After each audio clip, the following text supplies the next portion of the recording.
ఓ చిన్నారి సమాధాన పత్రం ఇప్పుడు తెలుగు రాష్ట్రాల్లో వైరల్గా మారింది. అంతేకాదు ఆ చిన్నారి ఆన్సర్ షీట్ అయితే ప్రతి కోడలని ఆలోచింపచేసేలా ఉంది. తాము ఎంత ఘోరమైన పాపం చేస్తున్నామో తెలిసేలా చేసింది. కానీ ఆ సమాధానంలో అత్తల తప్పు కూడా ఉండొచ్చు, మామల వైపు నుంచి ఏదైనా చిన్న మిస్టేక్ జరిగి ఉండొచ్చు. కానీ ఇక్కడ ప్రతి ఒక్కరిని కన్నీళ్లు పెట్టిస్తోంది ఈ viral answer sheet. Rajanna Sircilla జిల్లా చంద్రుతలోని ఓ పాఠశాలలో పిల్లలకు పరీక్షలు జరిగాయి. వాటిలో ఇంగ్లీష్ ప్రశ్నాపత్రం కరెక్షన్ చేస్తున్నాడు ఉపాధ్యాయుడు. ఫిల్ ఇన్ ద బ్లాంక్స్ ఇచ్చారు. అందులోని ప్రశ్నలకు చిన్నారి ఇలా సమాధానం ఇచ్చింది. మీ అమ్మ పేరెంట్ అని అడిగారు. అక్కడ లావణ్య అని రాసింది. ఆ తర్వాత మీ అమ్మకి ఏం ఫుడ్ ఇష్టమని అడిగారు. పొటాటా కర్రీ అని రాసింది ఆ పాప. ఆ తర్వాత మీ నాన్న పేరెంట్ అన్నారు. శ్రీనివాస్ అని రాసింది. ఇక 4వ ప్రశ్నగా మీ అమ్మకి ఇష్టమైనవి ఏంటి అని అడిగారు. సన్ఫ్లవర్ అండ్ బ్లాక్ కలర్ అని రాసింది ఆ పాప. ఇక 5వ ప్రశ్న మీ అమ్మకి ఇష్టం లేనివి ఏంటి అని అడిగారు. అక్కడ grand father and grand mother అని రాసింది పాప. ఖచ్చితంగా ఈ ఆన్సర్ గురించి ఆలోచించాల్సిందే. ఈ 5వ ప్రశ్న యావత్ జాతిని కదిలించేది కాదు, కానీ సమాధానమే సమాజంలోని చెడు పోకడలను చిన్నారులు అర్థం చేసుకుంటున్నారు, బాధపడుతున్నారనే సమాధానం. మా అమ్మకు నానమ్మ తాత నచ్చరు అని రాసింది ఆ పాప. ఆ జవాబు చూసినప్పుడు ఆ ఉపాధ్యాయుడు కూడా నవ్వుతూ కరెక్షన్ చేసి ఉంటాడు. కానీ ఆ వెంటనే అతని పెన్ను ఆగిపోయింది. ఎందుకంటే అతనికి ఖచ్చితంగా ఏదైనా ఆలోచన వచ్చి ఉండొచ్చు, లేదంటే ఇది మన వరకు వచ్చుండేది కాదు. బహుశా తన ఇంట్లో కానీ తను చూసిన ఇంట్లో కానీ ఇదే జరుగుతుందేమో. పిల్లలు ఇలానే ఆలోచిస్తుంటారా? మా నాన్న అంటే మా ఆవిడకు నచ్చదు, మా అమ్మ అంటే నా భార్యకు చిరాకు అనుకున్నాడో ఏమో. కానీ పిల్లలు ఇదంతా చూస్తున్నారు, వారు ఎంత బాధపడుతున్నారా అనుకున్నారు ఆయన. ఆ వెంటనే ఆ పేపర్ కరెక్షన్ చేయటం ఆపేశారు. దాన్ని ఫోటో తీసి తన స్కూల్ గ్రూప్లో పెట్టారు. అది కాస్త వైరల్గా మారింది. ఎందుకంటే ఆ చిన్నారి మనసు చెప్పింది నిజం, ప్రతి ఇంట్లో జరిగేదే. ఈ ఆన్సర్ షీట్ ప్రతి తండ్రి మనసును తట్టింది, కన్నీళ్లు పెట్టించింది. మా నాన్న ఎంత బాధపడొచ్చు అనుకుని ఉండొచ్చు, మా అమ్మ ఆ కష్టం నాకెందుకు చెప్పలేదే అని బాధపడుతున్నాడేమో. ఎందుకో కానీ చాలా మంది కోడళ్లకు తన అత్తంటే నచ్చదు, మామంటే గౌరవం ఉండదు. ఏడాదికోసారి వచ్చినా కూడా సరైన ప్రేమ చూపించరు. వృద్ధాప్యంలో వాళ్ళు కోరుకునేది కాస్త ప్రేమ. ఉన్న 4 రోజులు ఏదో సంతోషంగా గడపాలనుకుంటారు. చాలా మంది పల్లెలకు దూరంగా ఉంటున్నారు, కానీ తమ పిల్లలకు తాత నానమ్మల ప్రేమలు దొరకడం లేదు.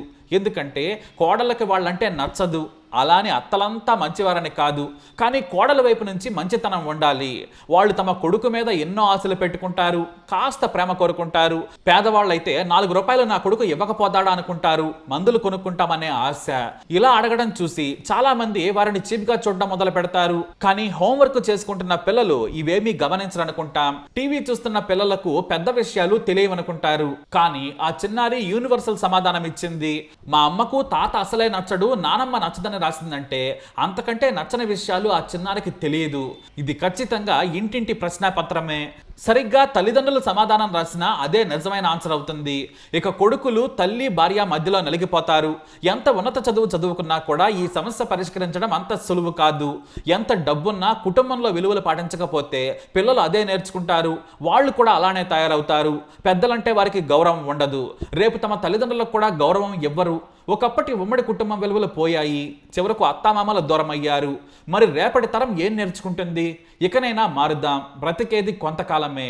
అందరూ కలిసి ఉండాలి, పెద్దలను గౌరవించాలి, కోడలు అత్తను గౌరవించాలి. అత్త కూడా కోడలని కూతురులా చూసుకోకపోయినా శత్రువులా మాత్రం చూడొద్దు. చిన్న విభేదాలు పెద్ద తగాదాలకు దారితీస్తాయి. ఈ అత్తా కోడళ్ళ గొడవల్లో నలిగిపోయే కొడుకులు కోట్లలో ఉంటారు. అందుకే మన పిల్లలను కూడా మనం చెడు నేర్చుకునేలా ప్రవర్తించకూడదు. మీ అమ్మకు ఇష్టమైన వ్యక్తులు ఎవరంటే నాన్న తర్వాత నాన్నమ్మ అనే సమాధానం రాసేలా తయారు చేయాలి. కొంతమంది తల్లులు వాళ్ళ అమ్మమ్మ వాళ్ళు వస్తే ఒకలా, నానమ్మ వాళ్ళు వస్తే మరోలా ప్రవర్తిస్తూ ఉంటారు. ఈ వివక్ష కూడా పిల్లలు గమనించట్లేదు అనుకుంటారేమో. తన తల్లిదండ్రులతో ఒకలా, అత్తమామలతో ఒకలా బంధం ఏర్పడేలా చేస్తుంటారు. ఇప్పటికీ చాలా మంది పిల్లలు అమ్మమ్మలతో ఉన్నట్టుగా నానమ్మలతో ఉండట్లేదనేది జగమెరిగిన సత్యం. ఇది వారు చూపిస్తున్న ప్రేమల్లో లోపమా, లేక తల్లుల స్వార్థపూరిత పెంపకమో? మరోసారి కోడళ్ళు తప్పకుండా ఆత్మ పరిశీలన చేసుకోవాలి.